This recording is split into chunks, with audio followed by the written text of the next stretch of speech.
नमस्कार प्यारे बच्चों, आप लोगों का हार्दिक स्वागत है हमारे YouTube channel learning with A2 पर। आपके जो बोर्ड एग्ज़ाम चल रहे हैं उसी को देखते हुए हमने जो है एक नई मुहिम जारी की थी, जिसमें अनीस सर ने भी आपको एग्ज़ाम पेपर कराए। मैं अपनी तरफ से एग्ज़ाम पेपर कराने जा रहा हूँ। आज का जो पेपर हम तुम डिस्कस कर रहे हैं वो बेटा 10th क्लास के लिए हैं, जो अभी हाल ही फिलहाल में जो मैथ का पेपर आपका आने वाला है 1 मार्च को 10th वालों का, उसके रिगार्डिंग हमने कुछ पेपर्स कुछ क्वेश्चन सेट किए हैं जो लगभग आपका बहुत बड़ी मात्रा में आपको हेल्प करने वाला है। तो आइए शुरू करते हैं बच्चे। इसमें क्या करेंगे, क्लास का एक डिज़ाइन हमने रखा है कि मैं आपको एक क्वेश्चन के सहारे सारे कंसेप्ट सिखाने की कोशिश करूंगा, आपको सारी चीज़ें सिखाने की कोशिश करूंगा, तो थोड़ी बड़ी क्लास हो जाएगी। अगर आप इस क्लास को पूर्ण रूप से देख लेंगे तो निश्चित रूप से आपको बहुत सारी मदद इस क्लास के से मिलने वाली है। आइए बेटा शुरू करते हैं क्लास में। देखिए पहला सवाल है अपना, बहुपद 3x² माइनस के 3x² प्लस 5x माइनस 2 शून्य का योगफल ज्ञात कीजिए। तो ये आपको जो बहुपद दिखाई दे रहा है एक द्विघात बहुपद है। कौन सा बहुपद है बेटा? ये द्विघात बहुपद है। आपका द्विघात बहुपद के साथ में हमें क्या करना है? शून्य का योगफल। अगर आपने पढ़ा हो थोड़ा सा तो द्विघात बहुपद के बारे में मैं समझाना चाहता हूँ। क्वाड्रेटिक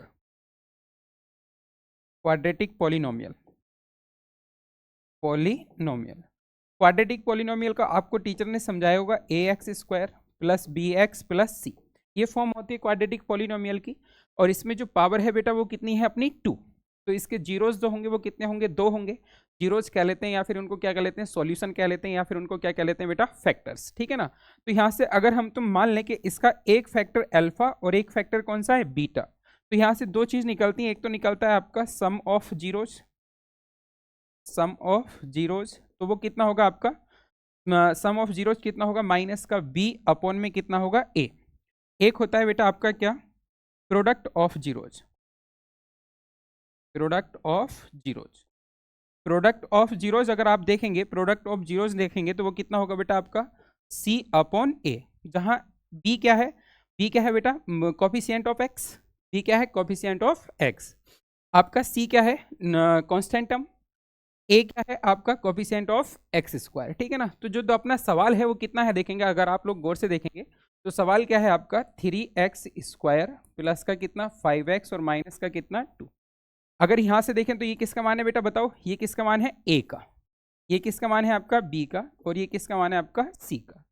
क्या पूछा है आपसे? शून्य का योगफल। क्या पूछा है आपसे? शून्य का योगफल। तो शून्य का योगफल क्या होगा बेटा आपका? Alpha plus beta. कितना होगा आपका? अल्फा प्लस बीटा बराबर, यहां से फॉर्मूला कितना है देखो शून्य के लिए? माइनस का v अपॉन a। कितना है बेटा? Minus b upon a। अब बताइए b का वैल्यू कितना है? माइनस का 5। माइनस तो फॉर्मूले से है सर आपका, ठीक है ना। और a का वैल्यू कितना है आपका? 3। a का वैल्यू कितना है आपका? 3। तो आपका जो अल्फा प्लस बीटा यानी कि शून्यांकों का योग आया वो कितना आया? माइनस का 5 अपॉन 3। यानी कि कौन सा ऑप्शन ठीक होगा आपका? सी। अगर इसमें कुछ आगे को पूछना चाहेगा सवाल तो क्या ही पूछ सकता है अपन से? एक बात तो और पूछ सकता है, प्रोडक्ट। क्या पूछ सकता है बेटा? प्रोडक्ट। तो प्रोडक्ट कितना होगा? अल्फा इंटू बीटा बराबर में कितना होगा आपका? सी अपॉन ए। कितना होगा आपका? सी अपॉन ए। तो सी अपॉन ए से कितना हो जाएगा बोलो? सी का वैल्यू कितना है? माइनस का 2 और अपॉन में कितना? 3। माइनस का 2 और अपॉन में कितना बेटा? 3। ये आपका क्या हो गया? आपका प्रोडक्ट ऑफ जीरोस। क्या हो गया आपका? ये प्रोडक्ट ऑफ जीरोस। उम्मीद है आपको ये सवाल समझ में आया होगा। पहले चैप्टर से ये जो पॉलिनोमियल वाला चैप्टर है इससे ये सवाल अच्छे खासे बनते हैं, तो ये ध्यान रखेंगे बेटा, है ना। अगले सवाल की ओर चलते हैं बेटा। देखिए सवाल है अपना, बिंदुओं x, y और माइनस के x, माइनस y के बीच की दूरी। माइनस x, माइनस y और x, y के बीच की दूरी। आपको क्लास में पढ़ाया गया होगा दो बिंदुओं के बीच की दूरी। कितने बिंदुओं के बीच की? दो बिंदुओं के बीच की दूरी के लिए सर ने आपको एक फॉर्मूला पढ़ाया होगा, डिस्टेंस बिटवीन 2 पॉइंट, है ना। डिस्टेंस बिटवीन 2 पॉइंट्स, ठीक है ना। डिस्टेंस बिटवीन 2 पॉइंट कुछ भी कह लेते हैं बेटा, x1 by 1, x1 by 1 and x2 by 2, ठीक है ना। मैं क्लास में हमेशा इस फॉर्मूले को प्रूफ करके पढ़ाता हूँ, लेकिन अभी क्या है बहुत मिनिमम टाइम है अपने पास, तो मैं सीधा बता दे रहा हूँ बेटा। दो बिंदुओं के बीच की फॉर्मूला क्या होता है? d बराबर x2 माइनस x1 का square plus y2 minus y1 का स्क्वायर। ये आपका फॉर्मूला है। कितने बिंदुओं के बीच की दूरी के लिए है? ये आपके दो बिंदुओं के, है ना। इसमें आप x1 माइनस x2 कर लें या y1 माइनस y2 कर लें, उससे कोई फर्क नहीं पड़ता। जनरली हाई स्कूल वाले बच्चे इस बात को लेके बड़े घबराते हैं कि सर x1 माइनस x2 होगा या x2 माइनस x1 होगा, उससे कोई फर्क नहीं पड़ता। तो अगर आप इस वाले पॉइंट को देखेंगे तो ये किसका वैल्यू हो गया बेटा, x1 और y1 का, और ये किसका वैल्यू हो गया, x2 और y2।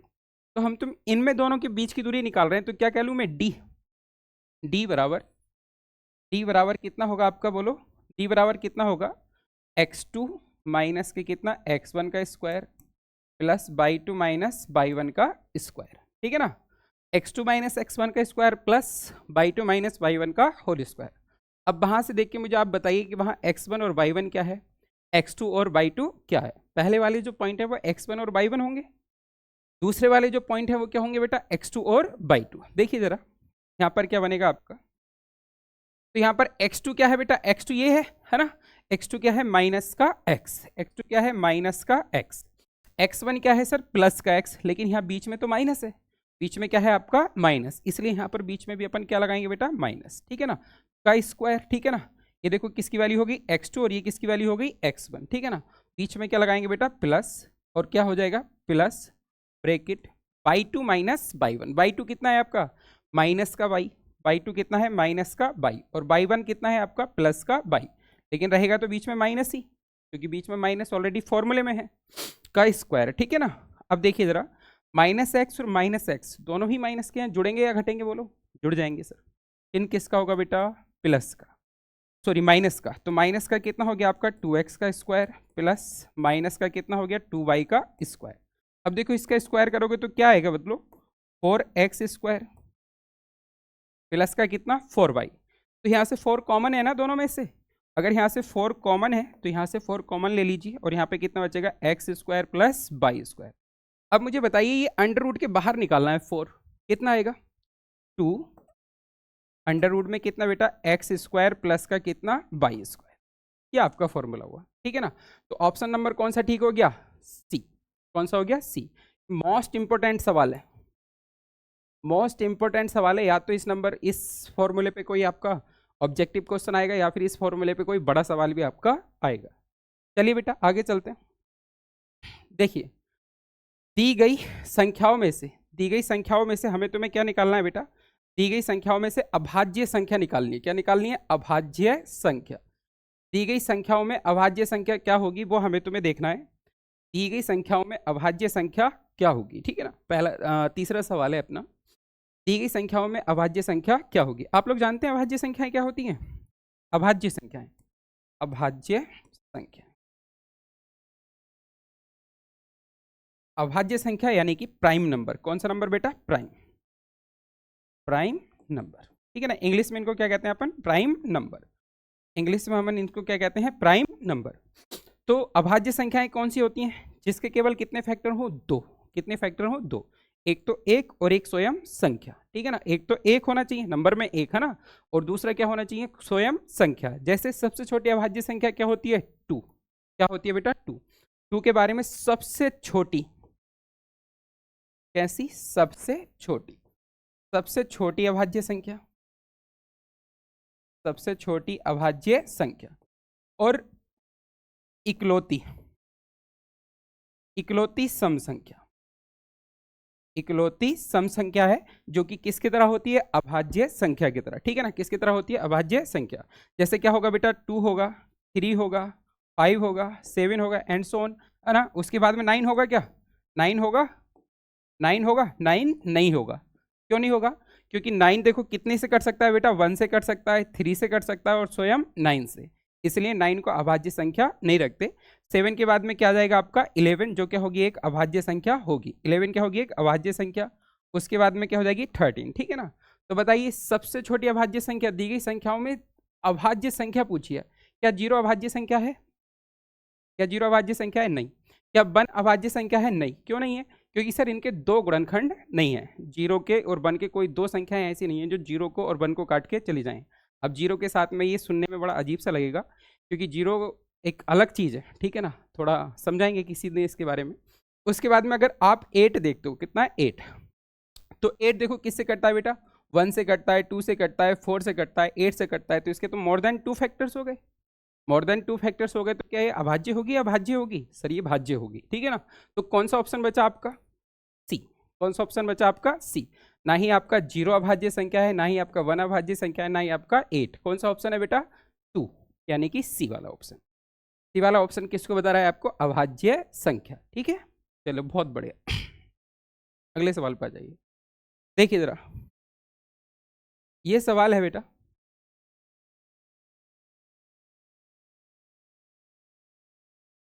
इस सवाल में कह रहा है किसी धनात्मक पूर्णांक q के लिए प्रत्येक धनात्मक पूर्णांक का रूप क्या होगा, ठीक है ना। किसी धनात्मक पूर्णांक q के लिए प्रत्येक धनात्मक पूर्णांक का रूप क्या होगा, ये हमें तुम्हें बताना है। एक आपका q-1 है, 2q है, q+1 है और 2q+1 है, ठीक है। एक कितना है बेटा, q-1, 2q और q+1 और 2q+1। इसने पूछा है प्रत्येक धनात्मक पूर्णांक। धनात्मक पूर्णांक का मतलब जानते हैं, पूर्णांक तो सब जानते होंगे। पूर्णांक कौन सी संख्या होती है बेटा, वे संख्याएं जो कौन सी होती है, जिन पूरी पूरी हों, जहाँ कहाँ से शुरू होता है, -∞ से 0 सहित +∞ तक। सबसे बड़ा सेट है संख्याओं का, है ना। सबसे बड़ा सेट कौन सा है बेटा, इंटीजर्स। कौन सा है, इंटीजर्स, जो -∞ से लेकर 0 सहित +∞ तक जाती हैं, ठीक है ना। तो इसमें अगर आप देखेंगे, तो बेटा q-1 नहीं है आपका।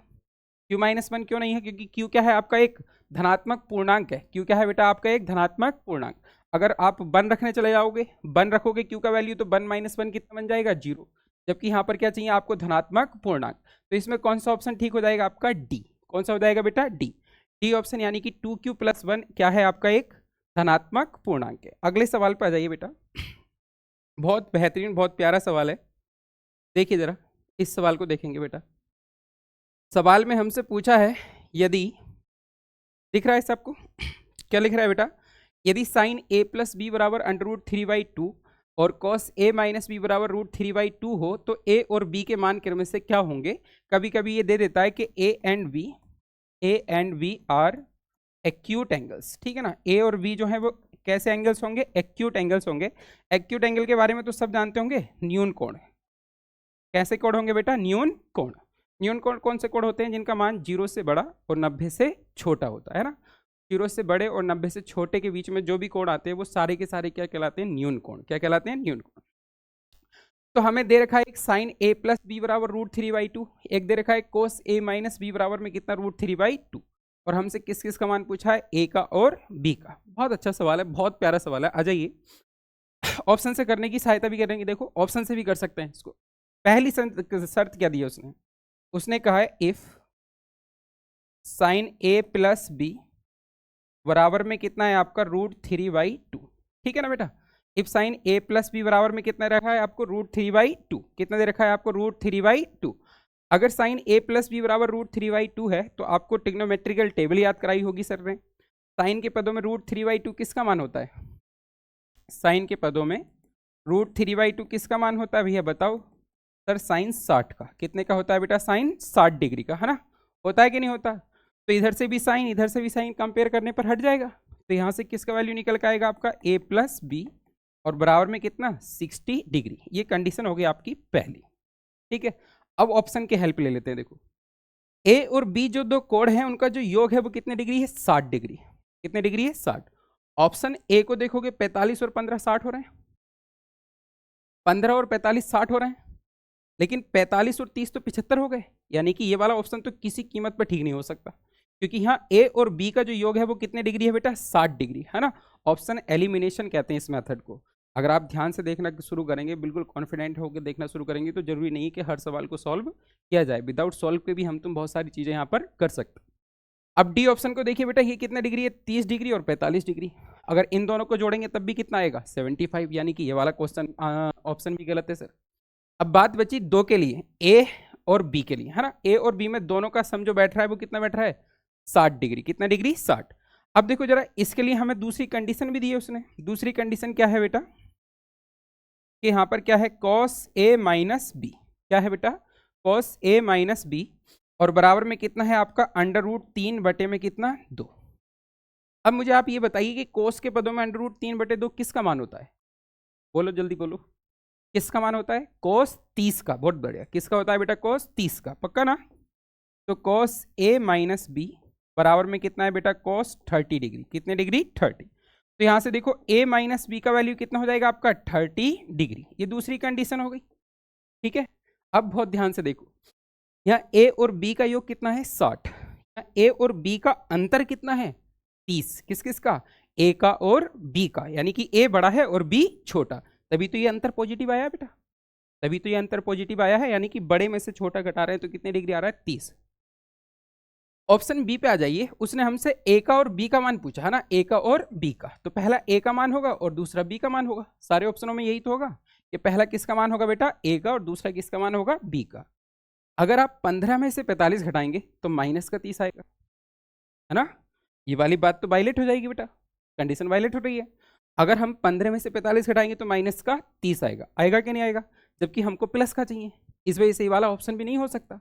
अब क्या है कि 45 में से 15 घटाओगे तो प्लस का 30 आएगा ही आएगा, आएगा कि नहीं। तो ऑप्शन कौन सा बन गया बेटा ए, ठीक है। अब आपने तीसरा चैप्टर पढ़ा होगा इसी में, एक चर में रेखिक समीकरण जो पढ़े हैं, दो चर वाले रेखिक समीकरण, तो उससे भी हम तुम सॉल्व कर सकते हैं। देखो समीकरण 1 और 2 से, यहाँ पे बता देते हैं आपको, समीकरण 1 और 2 से क्या आंसर आएगा। देखो जरा, a प्लस बी कितना है बेटा आपका 60 डिग्री, a प्लस बी कितना है आपका 60, और a माइनस बी कितना है आपका 30। कितने डिग्री? 30। यहाँ से लगा रहा हूँ मैं समीकरण 1 से और समीकरण 2 से, ठीक है ना। तो यहाँ से बताओ कैसे निकालेंगे, एक प्लस का और एक माइनस का, किस पर कटेंगे बेटा, जोड़ने पर या घटाने पर? जोड़ने पर। किस पर? जोड़ने पर, ऑन एडिंग, ऑन एडिंग। तो यहाँ से b से b क्या हो जाएगा, कट जाएगा, और a कितने हो जाएंगे बेटा 2a, और 60 और 30 कितना हो जाएगा आपका 90, 60 और 30 कितना हो जाएगा आपका 90। तो a बराबर कितना आ गया आपका 45 डिग्री। कितने डिग्री आ गया बेटा 45 डिग्री। अगर a का मान 45 है तो केवल एक ही ऑप्शन ऐसा था a और b में जिसमें a का मान कितना है 45, तो ऑप्शन कौन सा हो गया बेटा ए ऑप्शन, ठीक है। मैंने इसमें बहुत डिटेल में समझाने की कोशिश करी है आप लोगों को कि इस सवाल को पूरा हल करने की कोई आवश्यकता नहीं है, आप ऑप्शन से इस सवाल को पूरा सॉल्व कर सकते हैं। आ जाइए बेटा अगले सवाल पे चलते हैं। देखिए यहाँ पर एक बड़ा सुंदर सा सवाल आपको दिखाई देगा, दिख रहा है, जिसमें हमारे लिखा हुआ है बेटा, कितना लिखा हुआ है 1 minus ten square 30 upon 1 plus ten square 30 का मान क्या होगा। इसके लिए मैं बहुत अच्छे से चार्ट बना के देता हूँ आपको। देखो एक फॉर्मूला मैंने आपको पढ़ाया है, 1 माइनस का टेन स्क्वायर ए अपॉन में कितना 1 प्लस का कितना बेटा टेन स्क्वायर ए, ठीक है ना।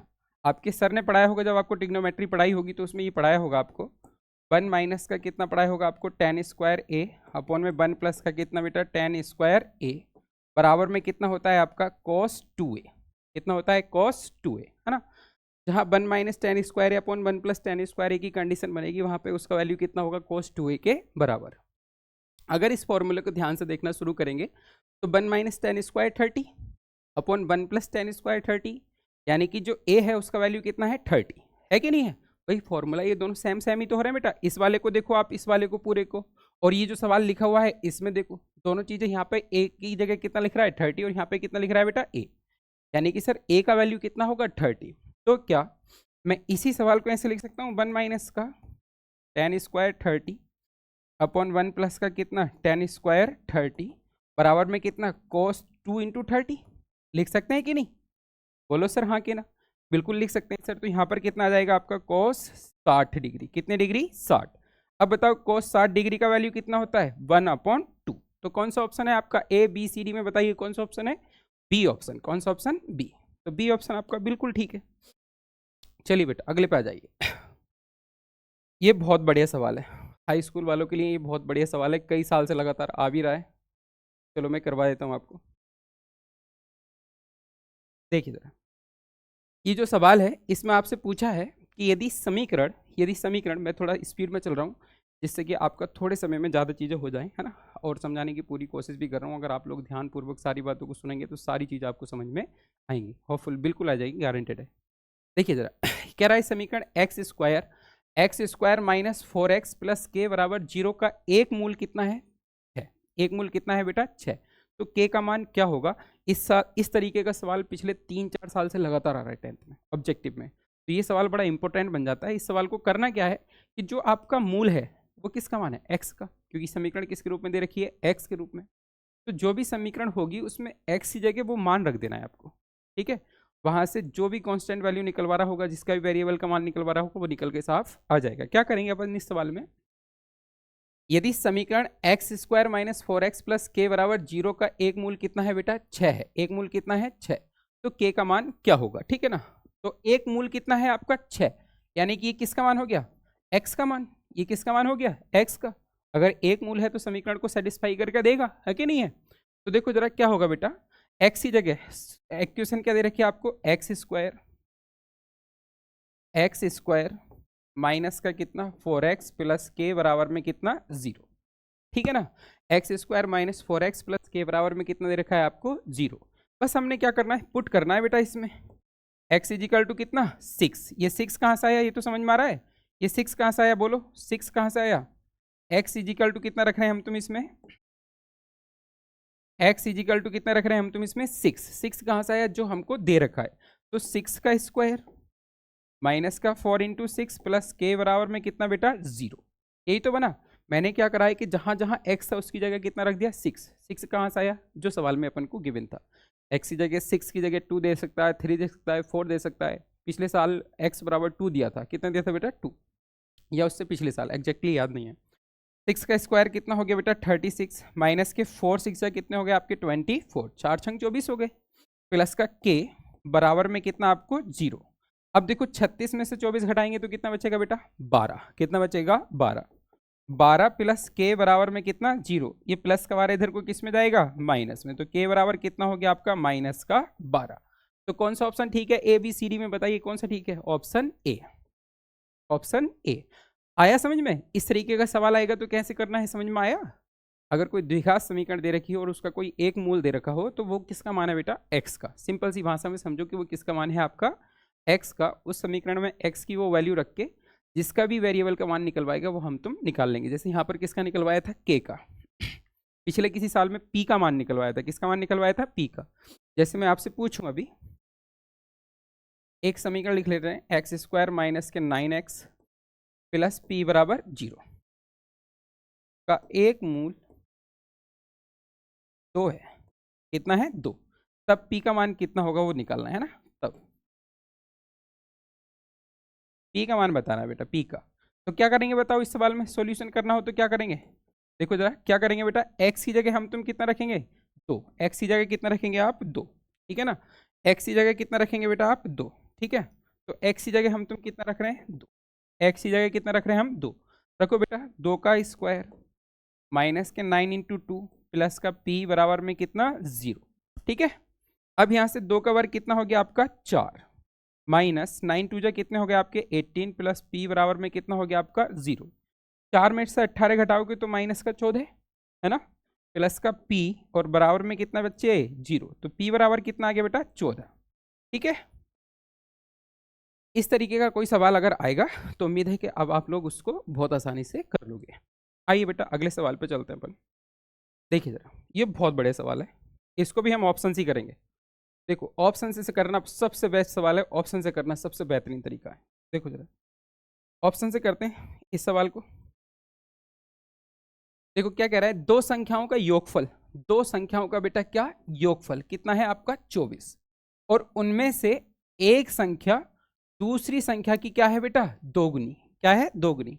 तो संख्याएं कौन कौन सी होंगी। अब इस ऑप्शन में देख लो कि एक संख्या दूसरी संख्या की दोगुनी है और योगफल जो है वो कितना है 24। योगफल का मतलब तो जानते हैं, दोनों को जोड़ के कितना आना चाहिए 24। तो सर 18 और 9 जोड़ के तो 27 आ रहा है, इसका मतलब ये हो नहीं सकता। जबकि 9 और 18 एक दूसरे का क्या है, 18 बेटा 9 का दोगुना है। 14 और 7 को जोड़ के कितना आ रहा है बेटा 21, हो नहीं सकता। बोलो हो सकता है क्या, जबकि 14 7 का दोगुना साफ साफ है। एक कंडीशन तो है लेकिन दूसरी कंडीशन खराब हो रही है। दूसरा कितना है बेटा 12 और 6 कितने हो गए 18, 12 और 6 कितने हो गए 18, जबकि होना कितना चाहिए 24, कितना होना चाहिए 24। तो क्या ये वाला आंसर ठीक है, नहीं सर, तो अब तो एक ही बचा, ये आंसर हो गया आपका, ठीक है ना। इसको कहते हैं ऑप्शन एलिमिनेशन, ठीक है बेटा। ऑप्शन एलिमिनेशन का मतलब क्या होता है, जो जो कंडीशन आपको सवाल में दे रखी है आप उसको मैच कीजिए, जो मिसमैच कर रहे हैं उनको हटा दीजिए, जो मैच कर रहे हैं वही आपका आंसर हो जाएगा, ठीक है ना।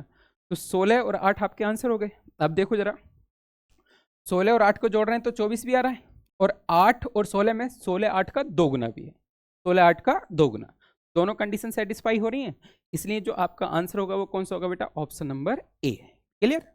चलो अगले सवाल पर जाए। बहुत प्यारा सवाल ज्योमेट्री से, देखो जरा, ज्योमेट्री का सवाल है।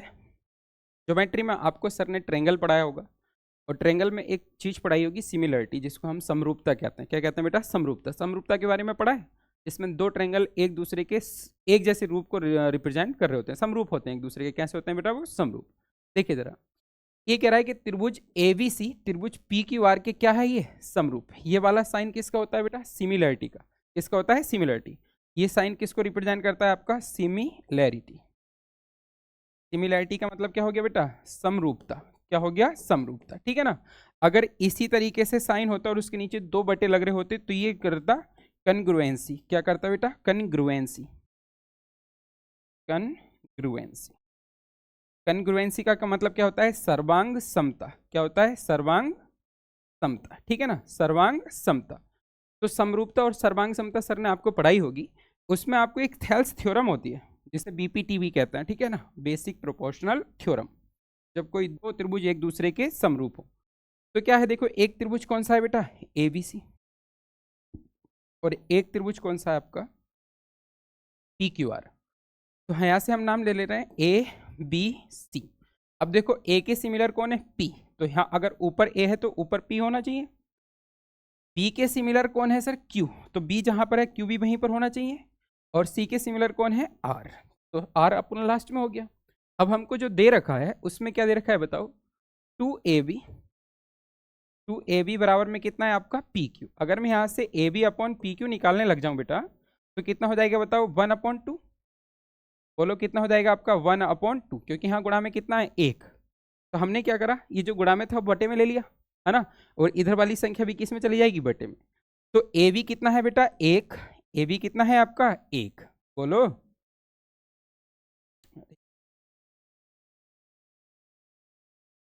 देखिए जरा, ए बी कितना है आपका बेटा, 1। ए बी कितना है आपका, 1, और पी क्यू कितना है आपका, 2। ए बी 1 है तो पी क्यू कितना है, 2। तो हमसे पूछा है उसने बी सी बराबर अगर 8 हो, बी सी बराबर कितना हो आपका, 8। बी सी बराबर कितना हो, 8। अब इस बात का मतलब क्या है, इस सवाल में क्या है कि अगर ए बी सी और पी क्यू आर दोनों एक दूसरे के समरूप हैं, तो ए बी साइड कितनी है, 1, और पी क्यू कितनी है, 2। इसका मतलब कि त्रिभुज ए बी सी की प्रत्येक साइड और त्रिभुज पी क्यू आर की साइड में जो रेशियो है वो 1/2 का है। इसका मतलब कि अगर त्रिभुज ए बी सी की कोई साइड 1 है तो पी क्यू की 2 होगी। अब इसने बी सी को कितना बताया, 8। अगर ये 1 है ये 2 है, तो यहाँ पर ये कितनी होनी चाहिए बेटा, 16। कितनी होनी चाहिए, 16। बोलो यार हाँ कि नहीं, कितनी होनी चाहिए आपकी, 16। बस हमने क्या करा कि जो रेशियो था उसी रेशियो में ये साइड रख ली। अब 8 और 16 का अनुपात देखोगे तो 8 ही का ना, 8 8 दूनी 16, बराबर अनुपात आ रहा है कि नहीं आ रहा है, बोलो। अरे बोलो यार। किन्हीं भी दो त्रिभुजों के समरूप होने की कंडीशन यही है कि उनकी सर्वांगसम भुजाओं का जो अनुपात होता है, समरूप भुजाओं का जो अनुपात होता है वो हमेशा कैसा होता है, समान। अगर इन दोनों का अनुपात 1/2 है तो इन दोनों का भी अनुपात 1/2 होना चाहिए। अगर ये अनुपात 1/2 होना चाहिए तो ये अगर 8 है तो इसको कितना होना चाहिए, 16। समझ में आई बात। तो ऑप्शन नंबर कौन सा ठीक हो गया आपका, सी। आगे आ जाइए, अगले सवाल पे चलते हैं बेटा। देखो बहुत बेहतरीन और बहुत प्यारा सा सवाल है, देखिए ये सवाल क्या कह रहा है कि एक 20 मीटर लंबी, कितने मीटर, एक 20 मीटर लंबी ऊर्ध्वाधर छड़, एक 20 मीटर लंबी ऊर्ध्वाधर छड़ जो छाया की लंबाई जमीन पर 10 मीटर लंबी है, यदि उसी समय एक मीनार की छाया की लंबाई 50 मीटर हो तो मीनार की लंबाई क्या है, ये हमें तुम्हें बताना है। ठीक है ना। देखो बहुत अच्छा, ये भी समरूपता का ही सवाल है। ये कह रहा है कि एक 20 मीटर लंबी, कितने मीटर लंबी, एक 20 मीटर लंबी ऊर्ध्वाधर छड़ छाया की लंबाई, छड़ की छाया की जो लंबाई है वो कितनी है, जमीन पर 10 मीटर, कितने मीटर, 10 मीटर लंबी है। यदि उसी समय एक मीनार, उसी समय एक मीनार की छाया की लंबाई 50 मीटर हो, कितने मीटर हो, 50। तो भाई साहब हमें बताना है मीनार की लंबाई कितनी होगी। अब मैं आपको देता हूँ ये सवाल, बताइए क्या होगा इसका आंसर, बताइए क्या होगा। बहुत प्यारा और बहुत हल्का सवाल है, बता दो। देखो बेटा अभी जो समरूपता मैंने आपको समझाई है बस वही सवाल है ये, और कुछ नहीं है। जो समरूपता मैंने समझाई है ऐसी कर दे, देखो बिना सॉल्व करे। ये क्या है, लंबाई है ना, ये भी क्या दे रखी है बेटा आपको, लंबाई। कितने मीटर लंबाई है, 20 मीटर। कितने मीटर, 20। और ये किसकी लंबाई है, छाया की लंबाई। किसकी लंबाई, छाया। तो यहाँ 20 से कितनी हो गई, 10। 20 से कितनी हो गई, 10। यानी कि जो थी उसकी कितनी हो गई, आधी। कितनी हो गई, आधी। अब बताओ यहाँ पे छाया की लंबाई कितनी है, 50 मीटर। कितने मीटर, 50। देखो छाया की लंबाई पहले कितनी है बेटा, 10। अब यहाँ कितनी होगी, 50। ये 10 क्या थी, 20 की आधी। तो मीनार की लंबाई कितनी होनी चाहिए, बोलो कितनी होनी चाहिए, 50 की दोगुनी। जैसे 10 की दोगुनी यहाँ पे 20 है, तो 50 की दोगुनी होनी चाहिए। कितनी होनी चाहिए बताओ, 100 मीटर। कितने मीटर, 100। कितने मीटर, 100। नहीं समझ में आया, अब मैं समझाया। तो देखो ये कह रहा है कि एक 20 मीटर लंबी, कितने मीटर लंबी, 20 मीटर। ये 20 मीटर लंबी कोई मीनार है, ठीक है बेटा। कितने मीटर लंबी मीनार है ये, 20 मीटर।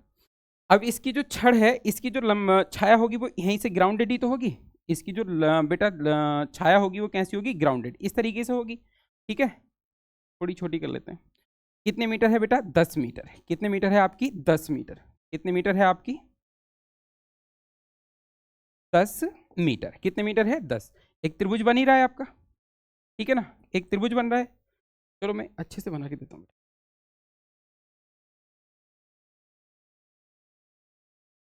देखो एक त्रिभुज यहाँ पे डाल लेते हैं, ये हो गया, ठीक है। और एक त्रिभुज ये हो गया, ठीक। अब आ जाओ, यहाँ से समझा देते हैं, बहुत प्यार से समझाते हैं बेटा। अभी क्या करना है कि एक मीनार 20 मीटर, कितने मीटर, 20 मीटर, और इसकी जो लंबाई है वो छाया की वो कितनी है, 10। ये 20 मीटर क्या हो गई, इसकी लंबाई हो गई। और यहाँ पर जो छाया की लंबाई है वो कितनी है, 10। दूसरा क्या है, एक फिर से एक उसने मीनार ली है जो कितने मीटर लंबी है बेटा, उसकी छाया की जो लंबाई है वो कितने मीटर है, 50 मीटर। कितने मीटर है ये, 50। कितने मीटर, 50। अब देखो यहाँ यहाँ देखो बेटा, यहाँ 10 है तो यहाँ कितना है, 20। कितना है, 20। समरूपता का सवाल है ये, अनुपात कैसा रहेगा, समान। अनुपात कैसा रहेगा, समान। अगर ये 10 है, ये 20 है, तो ये 50 है, तो ये कितना होना चाहिए सर, 100 मीटर। कितने मीटर, 100। समझ में आ गया। समकोण त्रिभुज आपस में कैसे होते हैं, हमेशा समरूप होते हैं। समकोण त्रिभुज कैसे होते हैं, समरूप, ठीक है। इस वजह से कितना आंसर आ जाएगा बेटा इसका, 100 मीटर। क्लियर। अगले सवाल पर आ जाइए।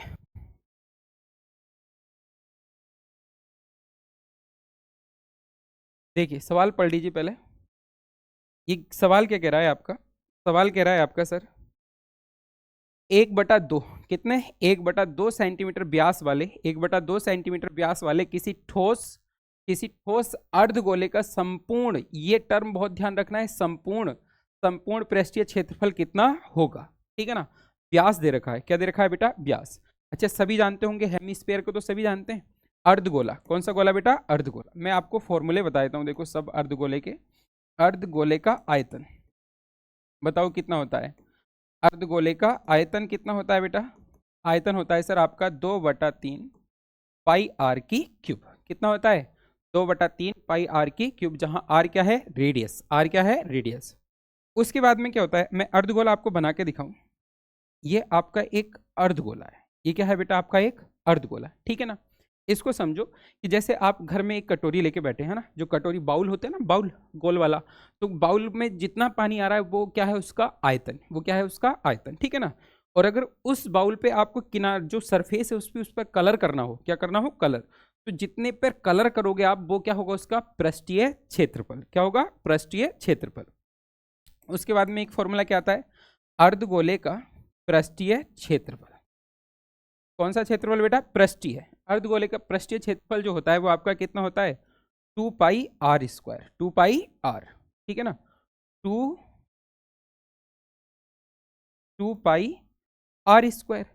इसके बाद का फॉर्मूला बहुत ध्यान से समझो, अर्धगोले का संपूर्ण पृष्ठीय क्षेत्रफल। कौन सा क्षेत्रफल, संपूर्ण पृष्ठीय क्षेत्रफल। सबसे ज्यादा गलती बच्चे इसी बात पे कर लेंगे, क्योंकि जो अच्छा सा थोड़ा ठीक ठाक सा बच्चा होता है उसको फॉर्मूले ज्यादातर याद होते हैं। वो क्या करेगा, संपूर्ण पृष्ठीय क्षेत्रफल की जगह कितना लगा देगा, 2πr²। जबकि संपूर्ण पृष्ठीय क्षेत्रफल का वैल्यू कितना होता है, जब हम तुम पृष्ठीय क्षेत्रफल की बात कर रहे हैं, पृष्ठीय क्षेत्रफल में केवल ये वाली सरफेस आ रही है बेटा, ये वाली, ठीक है ना। जब आप संपूर्ण पृष्ठीय क्षेत्रफल की बात कर रहे हो, किसकी बात कर रहे हो, संपूर्ण, तो आपको ये वाली सरफेस भी काउंट करनी पड़ेगी। और ये वाली जो सरफेस है वो हमेशा एक किसकी तरह होती है, किसकी तरह होती है, वृत्त की तरह। किसकी तरह, वृत्त। तो यहाँ से यहाँ तक जो सरफेस थी आपका उसका क्षेत्रफल कितना था सर?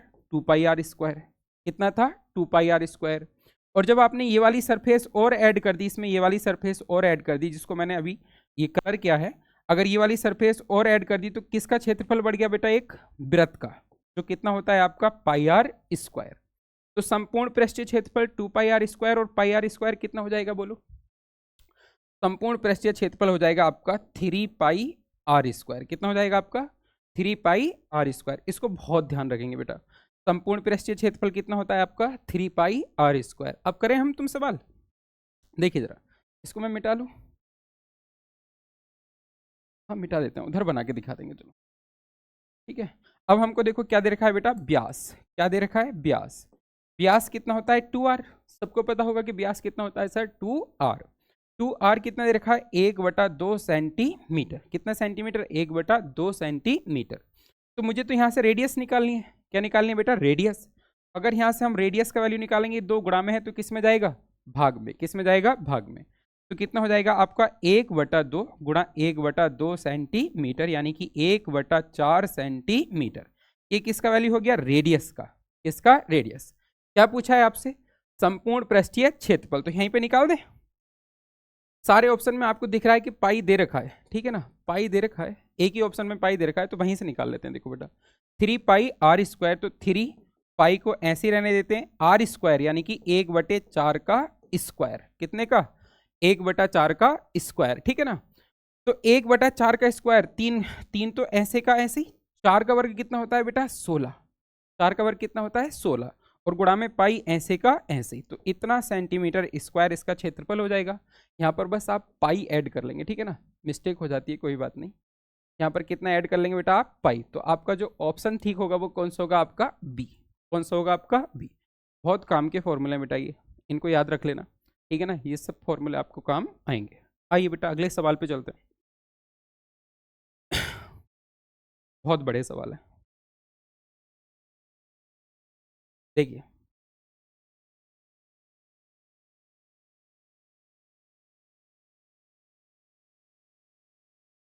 ये सवाल है जिसमें हमसे कहा है 6 सेंटीमीटर त्रिज्या वाले, कितने सेंटीमीटर? 6 सेंटीमीटर त्रिज्या वाले वृत्त का एक चाप केंद्र पर कितने डिग्री का कोण अंतरित करता है? 60 डिग्री का कोण अंतरित करता है। त्रिज्य खंड का क्षेत्रफल क्या होगा? ठीक है ना? त्रिज्य खंड का, त्रिज्य खंड को इंग्लिश में कहते हैं बेटा सेक्टर। क्या कहते हैं? सेक्टर। मैं समझा देता हूं आपको। देखो अगर मैं एक वृत्त बनाऊं, क्या बनाऊं बेटा? एक वृत्त, ठीक है ना? वृत्त बनाऊं, देखो जरा। तो अगर मैं एक वृत्त बना लूं, ये आपका एक वृत्त हो गया, फिर दूसरा पेन यूज कर।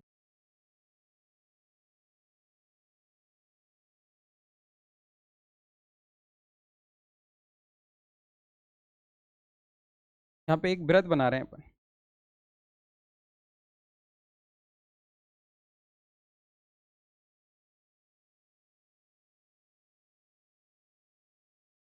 सॉरी बेटा, देखो जरा, यहाँ पे ये हमने वृत्त बना रखा है, ठीक है ना? ये पूरा एक वृत्त है आपका, कलर आपको दिख रहा होगा, इस वजह से थोड़ा टाइम लग गया। तो ये वृत्त का क्या होता है बेटा? यहाँ पर एक सेंटर। ये वृत्त का क्या होता है आपका? एक सेंटर। क्या होता है यहाँ पर? एक सेंटर, ठीक है ना? इस पॉइंट को आप सेंटर कहते हैं, यानी कि ओ। अगर हम क्या करें कि इस सेंटर से एक पॉइंट इस तरीके से ले लें बेटा, इस तरीके से एक स्लाइस इसको बना लें, तो इस स्लाइस को ही कहते हैं सेक्टर ऑफ सर्कल। क्या कहते हैं बेटा? Sector of circle. आपको क्लास में पढ़ाया गया होगा। सेक्टर का मतलब ही क्या होता है? त्रिज्य खंड। सेक्टर का मतलब क्या होता है? त्रिज्य खंड, ठीक है ना? इसको क्या कहेंगे बेटा? वृत्त का त्रिज्य खंड।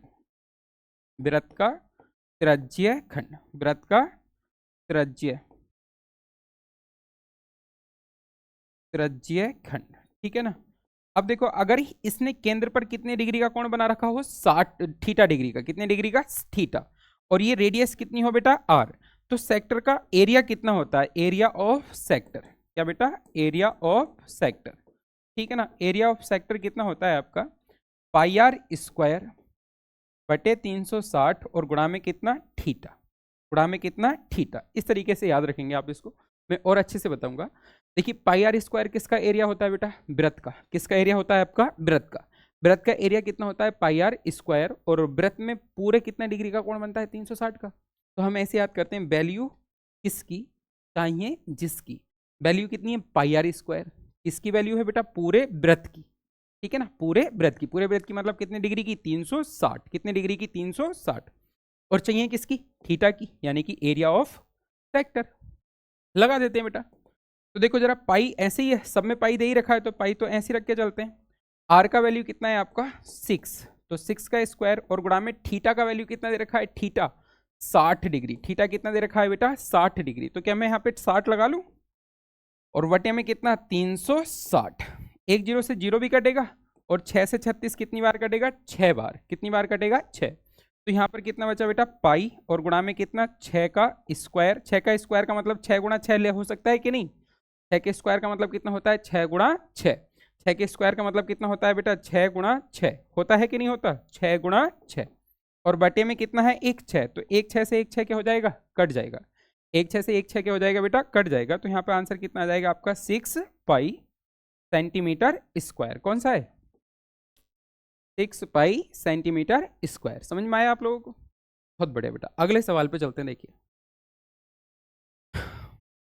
ये भी बहुत प्यारा सवाल है, देखिए जरा, बहुत अच्छे से समझाता हूँ मैं आपको। देखिए, सवाल पढ़ लीजिए आप क्या कह रहा है। एक वृत्ताकार पार्क के चारों ओर, एक वृत्ताकार पार्क के चारों ओर समान चौड़ाई का, किसका बेटा? समान चौड़ाई का एक पथ है। क्या है? एक पथ। पथ का मतलब तो सब जानते हैं, हिंदी का पेपर हो गया, लेकिन हिंदी का काम है हमेशा है। पथ का मतलब क्या होता है बेटा? रास्ता। पथ का मतलब क्या होता है? रास्ता, है ना? रास्ता कह लेते हैं। वृत्ताकार पथ का बाह्य तथा आंतरिक परिधियों का, आंतरिक तथा बाह्य परिधियों का अंतर जो है वो कितना है बेटा? 132। अंतर कितना है आपका? 132। ये क्या है आपका? अंतर। क्या है ये आपका? अंतर। किसका अंतर है? परिधियों का अंतर। किसका अंतर? परिधियों का अंतर कितना है बेटा? 132 मीटर है। तो पथ की चौड़ाई, अच्छा आप में से बहुत लड़के जो 10th वाले हैं वो रेस वगैरह लगाने जाते होंगे, तो रेस के लिए हमेशा एक सर्कुलर ट्रैक होता है जिसको वृत्ताकार पथ कहते हैं ना बेटा? वृत्ताकार पथ मैं बना के दिखाता हूँ आपको कैसा होता है। देखिए जरा, अगर वृत्ताकार पथ की बात करेंगे तो ये है, मान लीजिए एक ये है और एक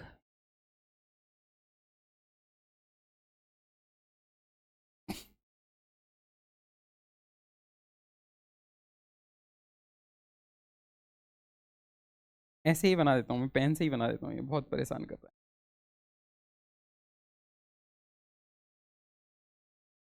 उसको छोड़ो आप,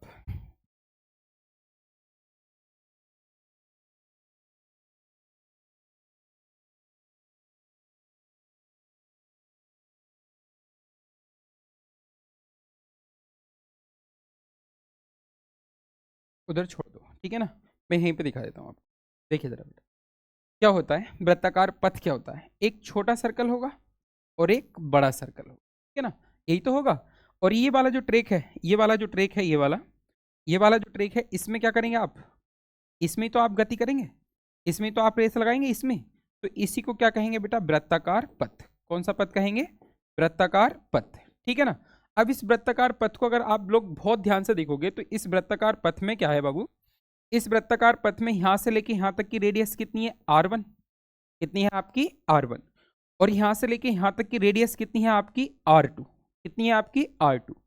तो ये जो बेटा अंतर है, बीच का जो अंतर है वो किसके बराबर है? दोनों त्रिज्याओं के अंतर के। किसके बराबर है? दोनों त्रिज्याओं के अंतर। तो यहां से जो पथ की चौड़ाई होगी, किसकी चौड़ाई? पथ की चौड़ाई। पथ की जो चौड़ाई होगी आपकी वो कितनी होगी बोलो? पथ की चौड़ाई होगी सर R2 माइनस R1। कितनी होगी आपकी? R2 माइनस R1, ये पथ की चौड़ाई होगी। और यही हमको दिया है दो परिधियों का अंतर। वृत्त की परिधि तो सबको पता है। वृत्त की परिधि बताइए कितनी होती है? वृत्त की परिधि, वृत्त की परिधि कितनी होती है बेटा? 2 पाई r। कितनी होती है? 2 पाई r। तो जो बाह्य वृत्त होगा उसकी परिधि कितनी ले लें हम? 2 पाई r1। और जो आंतरिक वृत्त होगा उसकी परिधि कितनी ले लें? 2 पाई r2, ठीक है ना? उसका जो वैल्यू है वो कितना है? 132। कितना है आपका? 132, ठीक है ना बेटा? कितना है? 132 मीटर। तो यहां से देखो, यहाँ भी 2 पाई है और यहाँ भी 2 पाई है, कॉमन हुआ। 2 पाई कॉमन तो हम ले सकते हैं कि नहीं? और यहाँ पर कितना बचेगा? R1 minus R2, sorry R1 की जगह यहाँ पे हम R2 कर ले रहे हैं, और यहाँ पे कितना कर ले रहे हैं बेटा? R1। कितना कर ले रहे हैं? 2 पाई R1। क्यों? क्योंकि जो बाहर वाला वृत्त होगा उसकी चौड़ाई कैसी होगी? ज़्यादा। जो अंदर वाला वृत्त होगा उसकी चौड़ाई कैसी होगी? कम। उसकी रेडियस कैसी होगी? कम। तो यहाँ पर कितना बचेगा आपका? R2 और माइनस का कितना? R1, बराबर में कितना आपका? 132, ठीक है ना? पाई का वैल्यू बताओ कितना होता है बेटा, 22/7। कितना होता है, 22/7। और यहाँ पर कितना लिखेंगे आप, R2 माइनस के कितना, R1 बराबर में कितना, 132। बराबर में कितना बेटा, 132। तो 22 से 132 कटेगा कि नहीं कटेगा सर, कटेगा। 22 से 132 कटेगा कितनी बार, 6 बार। कितनी बार, 6। और इस 2 से 6 कितनी बार कटेगा बेटा, 3 बार। कितनी बार, 3। तो ये बटे का 7 उधर किस में जाएगा, गुणा में। किस में जाएगा, गुणा में। तो यहाँ से जो वैल्यू बन के आएगी वो R2 माइनस R1 बराबर में कितना हो जाएगा आपका, 3 गुणा 7, यानी कि कितना आ जाएगा, 21 मीटर। कितना आ जाएगा बेटा, 21 मीटर। ये 21 मीटर क्या है आपकी, जो वृत्ताकार पथ है उसकी चौड़ाई।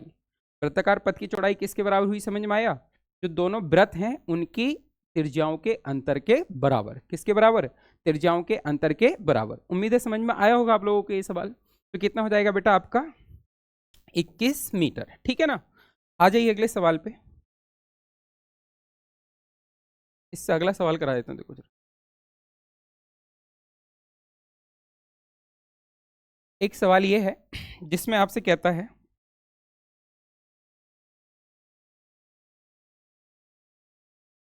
देखिए जरा, समांतर माध्य वाला जो चैप्टर है लास्ट में आपका, उस सवाल से ये है, उस चैप्टर से ये सवाल है जिसमें कह रहा है कि 12 व्यक्तियों का भार, कितने व्यक्तियों का, 12 व्यक्तियों का भार का समांतर माध्य, 12 व्यक्तियों के भार का समांतर माध्य कितना है, 45.6 किलोग्राम है। उनमें बहारों का, सॉरी बहार नहीं है बेटा, यहाँ पे लिखा हुआ, ये बहार नहीं होगा, यहाँ पे लिखा हुआ होगा आपका,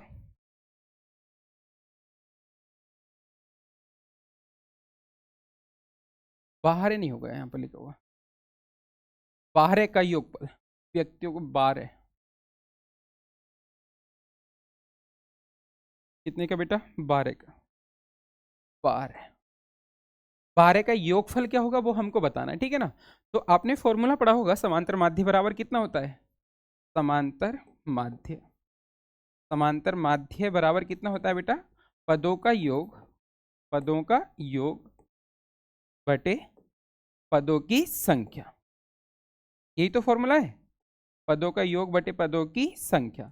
और ये फॉर्मूला कब होता है, जब हमारा जो डाटा हो वो अवर्गीकृत हो, ऐसा हो अवर्गीकृत, जिसमें 0 से 10, 10 से 20 इस तरीके से ग्रुप ना बना के दे रखे हो। ठीक है ना। इसको क्या कहते हैं, अवर्गीकृत आंकड़े। कैसे आंकड़े, अवर्गीकृत आंकड़े। तो देखिए बेटा जरा, पदों का योग निकालना है। समांतर माध्य हमको दे रखा है कितना, 45.6। कितना दे रखा है, 45.6। कितने लोग हैं बेटा, 12 लोग हैं। कितने लोग हैं, 12। तो जो 12 हैं वो पदों की संख्या हो गई। समांतर माध्य कितना दे रखा है बेटा, 45.6। सवाल में दे रखा है आपको निकालना क्या है, 12 का योगफल, पदों का योग। क्या निकालना है बेटा, पदों का योग। तो पदों का योग बटे पदों की संख्या। संख्या कितनी है सर, 12। कितनी है, 12। अगर बताओ पदों का योग निकालना है तो ये भाग में इधर किस में जाएगा, गुणा में। किस में जाएगा, गुणा में। तो केवल गुणा ही तो करनी है। तो कितना आ गया बोलो, पदों का योग कितना आ गया बोलो, 45.6 और गुणा में कितना, 12। 45.6 और गुणा में कितना, 12। 12 छंग 72 का 2, एक के बाद तो पॉइंट लगाएंगे। हासिल कितना बचा बेटा, 7। 12 पंजे 60 और 7 कितने हो गए, 67। हासिल फिर से कितना बचा आपका, 6। कितना बचा, 6। 12 चौक 48 और 6 कितने हो गए बेटा, 54। कितने हो गए, 54। तो आपका जो योग आ गया वो कितना आ गया, 547.2 किलोग्राम। कौन सा आंसर है, सी ऑप्शन। कौन सा ऑप्शन है, सी। क्लियर है ना। 547.2 किलोग्राम। अगले सवाल पे चलते हैं, आ जाइए अगला सवाल पे आ जाइए बेटा।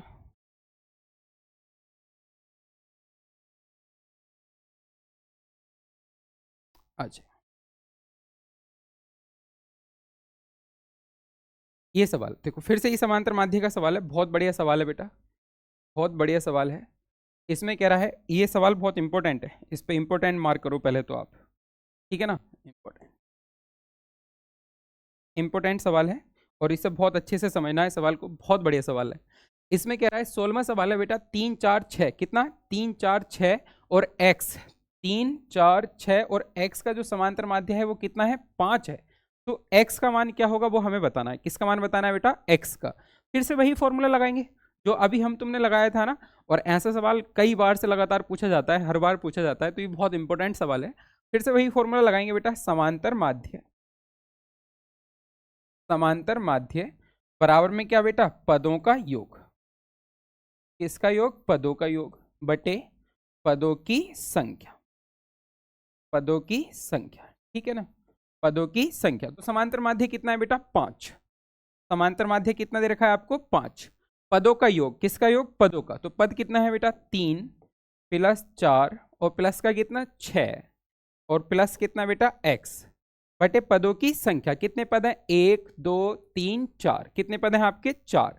कितने पद हैं आपके? 4। बोलो यार हाँ के ना। ये 4 भाग में तो सर इधर किस में जाएगा? गुणा में। तो 4 पंजे कितना हो गया आपका? 20। 4 पंजे कितना हो गया बेटा आपका? 20। बराबर में देखो 4 और 3 कितने हो गए? 7। 7 और 6 कितने हो गए? 13 और प्लस का कितना? x। किसका मान निकालना है गुरुजी? x का। किसका? x का। तो ये प्लस का 13 इधर को किस में आ जाएगा? माइनस में। तो कितना हो जाएगा? 20 माइनस का 13, यानी कि x बराबर कितना हो जाएगा आपका? 7। कितना हो जाएगा बेटा आपका? 7। ठीक है ना। तो x बराबर क्या आंसर आ गया आपका? 7। Very good. नेक्स्ट सवाल पे आइए बाबा। बहुत बढ़िया सवाल, थोड़ा सा बता देता हूं मैं इसके बारे में। द्विघात समीकरण, कौन सी समीकरण है बेटा? द्विघात समीकरण, ठीक है ना। द्विघात समीकरण x माइनस कितना बेटा? x माइनस 1/x बराबर 1 का विविक्त कर क्या होगा? ठीक है ना, सवाल सर ने पढ़ाया होगा। जनरल फॉर्म द्विघात समीकरण की ये बताई होगी, ax² plus bx plus c बराबर में कितना? 0। ax² plus bx plus c बराबर में कितना बेटा? 0। ये द्विघात समीकरण की जनरल फॉर्म होती है। तो इसका जो विविक्त कर होता है, विविक्त कर, विविक्त कर कितना होता है, जिसे हम तुम d से रिप्रेजेंट करते हैं। किससे रिप्रेजेंट करते हैं बेटा? d से। d का वैल्यू कितना होता है? b² माइनस का कितना? 4ac। b² माइनस का कितना? 4ac। अच्छा, सबको पता है कि सर इस समीकरण में जो a b और c है वो क्या है? कांस्टेंट है। वो क्या है? कांस्टेंट, यानी कि अचर संख्या है। क्या है? अचर। अगर हम तुम अचर संख्याओं का मान यहाँ पर रखेंगे तो बेटा ये d का मान भी कैसा निकल कर आएगा? अचर। मेरी बात को बहुत ध्यान से सुनना, बहुत प्यार के कंसेप्ट हैं, बहुत प्यारे कंसेप्ट हैं। अगर d का मान अचर निकल कर आएगा तो ये 3 तरीके का हो सकता है। कितना हो सकता है? 3।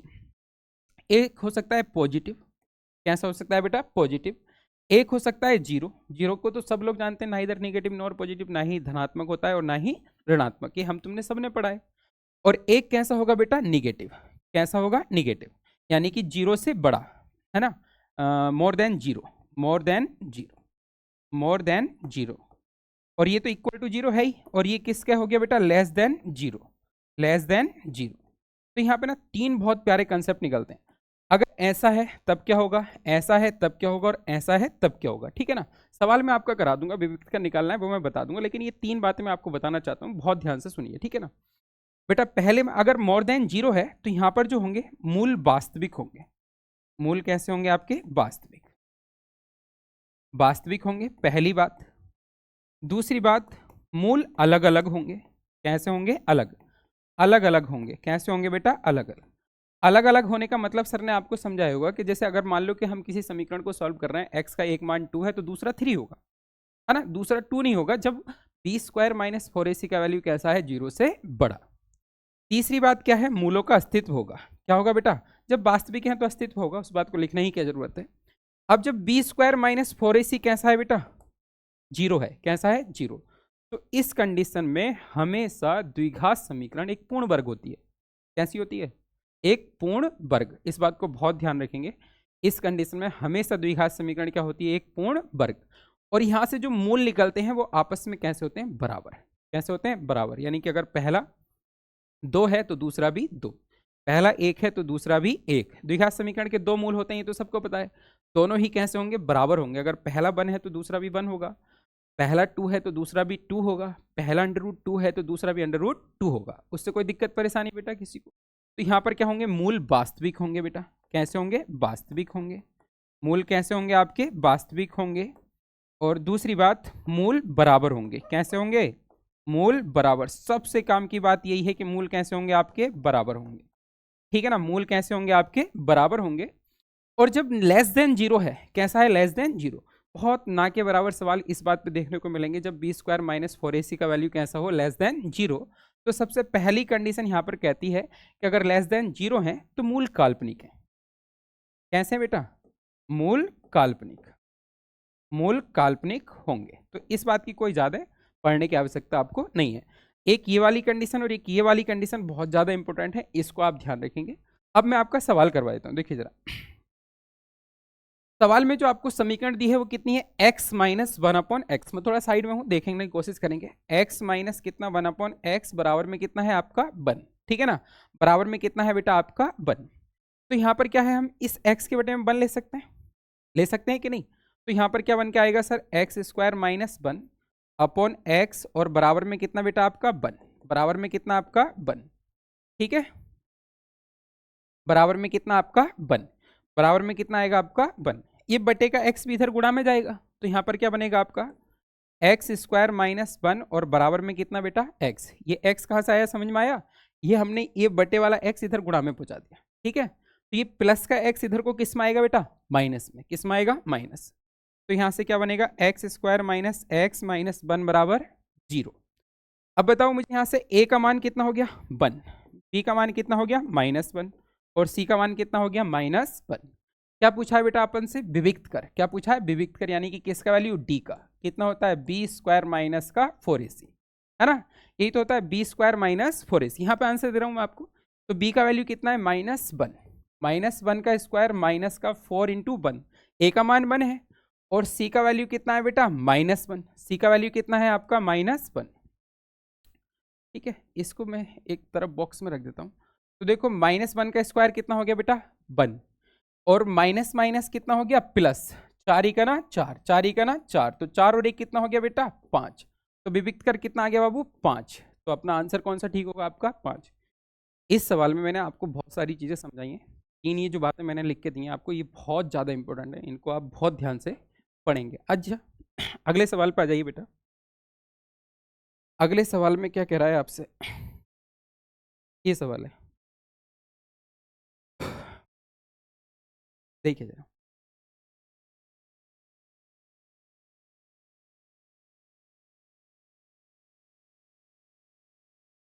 ये सवाल आपसे कह रहा है, किसी आयताकार खेत का जो क्षेत्रफल है वो 30 मीटर स्क्वायर है। क्षेत्रफल कितना है, 30 मीटर स्क्वायर। यदि उसकी चौड़ाई 1 मीटर अधिक हो, यदि इसकी चौड़ाई 1 मीटर अधिक हो, तो उन्हें ज्ञात करने के लिए द्विघात समीकरण क्या होगा। वो सवाल थोड़ा सा गलत है, उसको आप ध्यान देंगे। यदि उसकी चौड़ाई, यदि उसकी चौड़ाई लंबाई से, किससे बेटा, लंबाई से, इस बात का ध्यान देंगे। लंबाई से 1 मीटर कितनी हो अधिक, है ना, मिसिंग है थोड़ा सा, 1 मीटर कितना हो अधिक। अच्छा, सबको पता है आयत, तो सब जानते हैं ना। कुछ इस तरीके से बनी फिगर को क्या कहते हैं बेटा, आयत। इसमें आमने सामने की भुजाएं कैसी हो, एक दूसरे के बराबर। चतुर्भुज है, कैसा है बेटा, चतुर्भुज। अगर अब ये भी पता है सबको कि ये क्या है आपकी लंबाई, और ये क्या है आपकी चौड़ाई, ठीक है ना। तो सवाल में क्या कहा है, यदि उसकी चौड़ाई किससे बेटा, लंबाई से, किससे, लंबाई से, लंबाई से, ठीक है ना। तो लंबाई से जिसके साथ में से लग जाता है, सबसे पहले उसी को मान लेते हैं। हम अपनी ऑफलाइन क्लासेस में ये बात बड़ी ध्यान से समझाते हैं कि जिसके साथ में से लग जाता है, सबसे पहले उसी को मान लेते हैं। तो चौड़ाई क्या है बेटा, उसकी लंबाई से, तो लंबाई कितनी है उसकी बेटा, x। कितनी है, x, ठीक है ना। यदि उसकी चौड़ाई उसकी लंबाई से 1 मीटर अधिक हो, चित्र के अनुसार बन नहीं रहा है, ठीक से बना देते हैं बेटा। देखो जरा, कुछ इस तरीके का आपका आयत है, ठीक है ना। जिसमें क्या करा है वो आपका, यदि उसकी लंबाई, उसकी चौड़ाई लंबाई से कितने मीटर अधिक हो, 1 मीटर। तो अगर ये चौड़ाई x है, तो ये जो है बेटा x प्लस वन है, ठीक है ना। ये क्या है आपकी लंबाई, ये क्या है आपकी लंबाई, और ये क्या है आपकी चौड़ाई, ठीक है ना। ये क्या है आपकी चौड़ाई, ठीक है। हमसे पूछा क्या है बेटा, जो आयताकार खेत का क्षेत्रफल है वो कितना है, 30 मीटर स्क्वायर। कितना मीटर स्क्वायर है, 30 मीटर। और हमसे पूछा है द्विघात समीकरण। क्या पूछा है, द्विघात समीकरण। तो यहीं से बना लेंगे। सब लोग जानते हैं आयत का क्षेत्रफल, किसका क्षेत्रफल, आयत का। बताओ कितना होता है, आयत का क्षेत्रफल कितना होता है। आयत का क्षेत्रफल सर लंबाई गुणा चौड़ाई, ठीक है ना। लंबाई लेंथ इंटू ब्रेथ, यही तो होता है। तो क्षेत्रफल कितना दे रखा है बेटा, 30। कितना दे रखा है आपको, 30। देखो लंबाई कितनी दे रखी है उसने, x। कितनी दे रखी है बेटा, x। और चौड़ाई कितनी दे रखी है, x प्लस वन। कितनी दे रखी है, x प्लस वन। तो यहाँ पर कितना आया, 30 बराबर x से x में गुणा करोगे तो कितना बनेगा, x स्क्वायर। कितना बनेगा, x स्क्वायर। x ही गुणा वन में करोगे तो कितना आएगा आपका x। अब बताओ ये प्लस का 30 इधर को किस में जाएगा, माइनस में। किस में जाएगा, माइनस में। तो क्या बन के आएगा आपका, एक्स स्क्वायर प्लस एक्स और माइनस का 30 बराबर में कितना, 0। ये द्विघात समीकरण। ऑप्शंस में सब में गलती है बेटा, समीकरण है तो सबके बराबर में कितना होगा, जीरो। कितना होगा, जीरो। अब बताइए कौन सा ऑप्शन ठीक है आपका, क्या आंसर बन के आया अपना, x square plus x minus 30 बराबर में कितना, जीरो। कौन सा ऑप्शन मैच कर रहा है, सी ऑप्शन। कौन सा ऑप्शन, सी। तो आपका आंसर कौन सा हो जाएगा बेटा, सी। ठीक है ना, आगे चलते हैं। देखिए जरा, बहुत बढ़िया बेहतरीन सवाल है।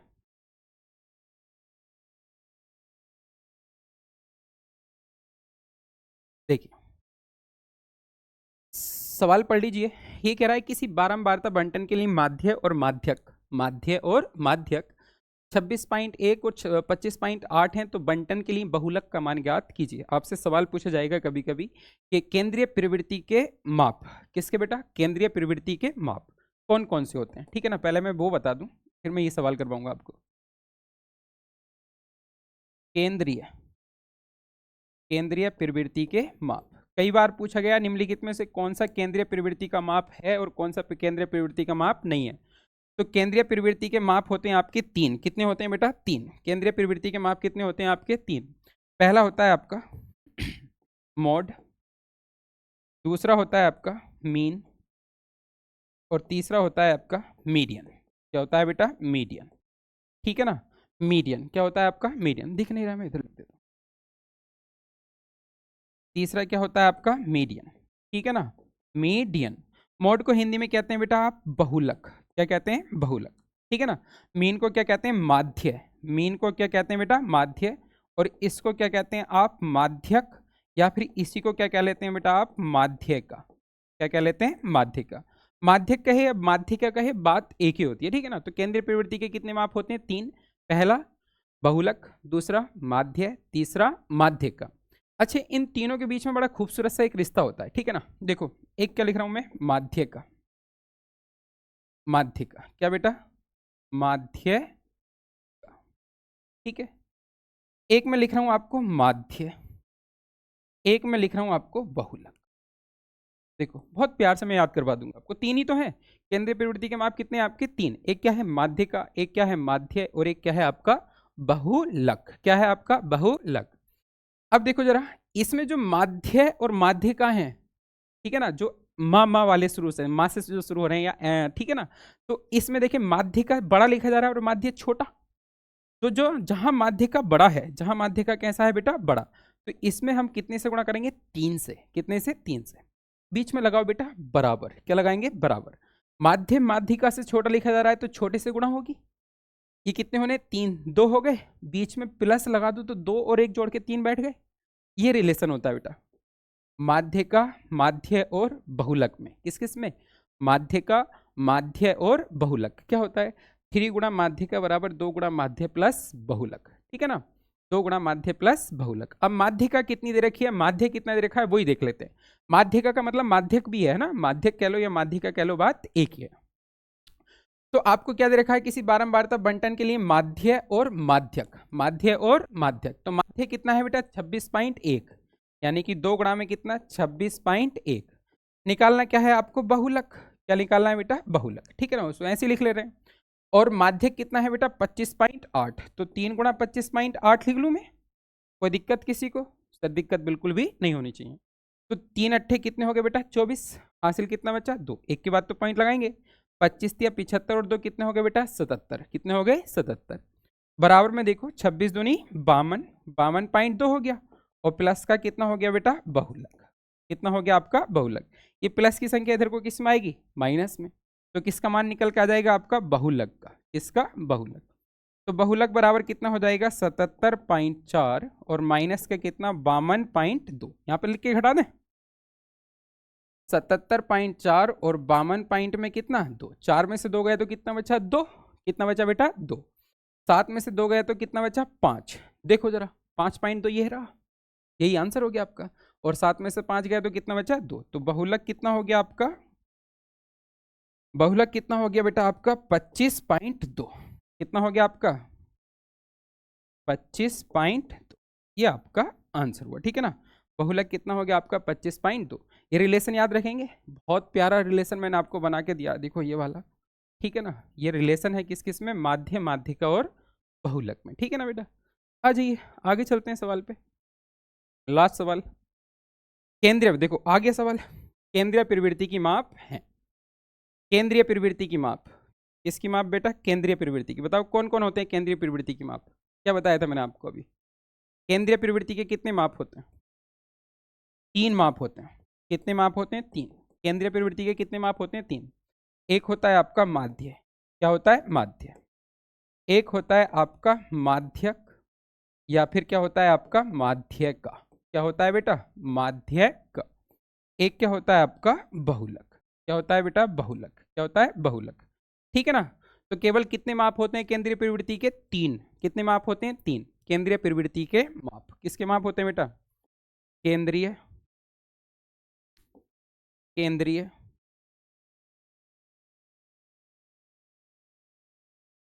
प्रवृत्ति के माप